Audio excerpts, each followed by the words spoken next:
Hi Awards Committee, Erin Raft, and I'm just going to walk you through a module in one of my online courses, and this is for a rhetoric and composition course. So I'm just going to do what I do in the instructional videos for my students and kind of show you where to go and what they do. So I go to the table of contents and you'll see that I've taken Shelby's and Christy's advice when it comes to the Bitmojis and trying to personalize a little bit. But if I go to week 15, you'll note that I always have the schedule here just so that, students have that visual right up front. They're reminded of when things are due, what the points value for those assignments are, that kind of thing. But there are always 3 sections in every weekly module as well. The first is to watch any videos for that week. There's always a weekly video that, like we're doing now, goes here is where you go, here is what you do. But sometimes there are also supplemental videos where I talk about the content or things that we read or learned last week, trying to make some tie-ins to the upcoming week, that kind of thing. There's also a review section. So here are the video instructions for the project that they are working on for this week, as well as the link to the guidelines so that they have all of that information at their fingertips. They don't have to click around and try to find it. That video and these guidelines are just right there and ready for them. And then there's always a to-do area, and that's where they will post their project. So it is a discussion post where they will share their ideas. And again, just revisiting here the guidelines and the instructions. So the multimedia project is a really fun way to end the semester for students, but also for me, because the students get to be really creative. They're taking our overall theme in the class, which this semester is food, and they are bringing in ideas that we've talked about and learned about. We've watched videos, we've listened to podcasts, we read articles. So we did a lot of the kind of groundwork for this theme, but now they're kind of putting it into something creative. So some people will write songs or create informational PowerPoints, works of art. A lot of times students will create their own comfort foods and they'll document the process. They'll take pictures along the way or videos showing step by step how to make those foods. And a lot of times this is such a great way for students to kind of feel that freedom to bring in their cultural identity, right?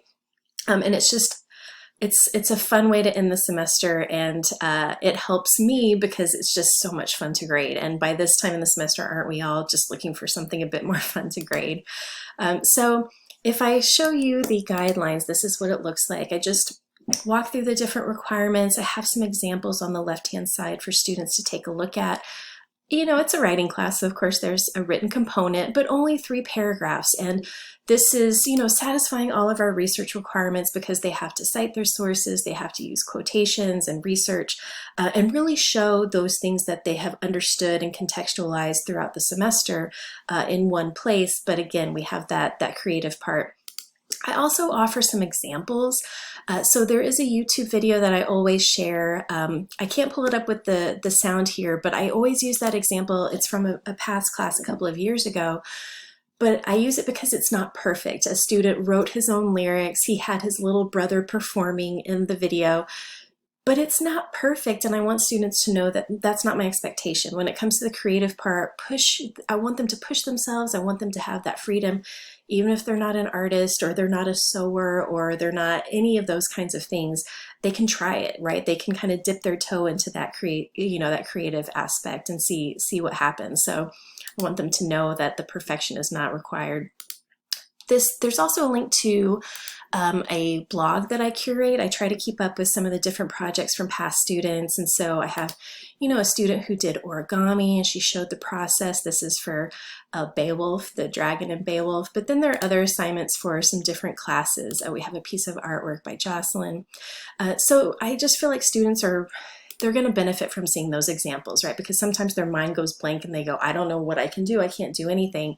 They can see some of the past examples and see that they're not perfect, right? The writing should be as good as possible, but the project, creative part, not so much. I wanted to share this from a student this semester. She really focused in on the idea of one of our TED Talk speakers notes that when students eat healthy meals, they are more productive and they have better grades. And so she wanted to create healthy meals for her kids. So she documented that process and shared it. And it's just one of so many I could share right now if I had the time. But I want to thank you for your time in watching this and serving on the committee, and hope that y'all have a wonderful end of the semester. And I'm so honored to be nominated. Thanks.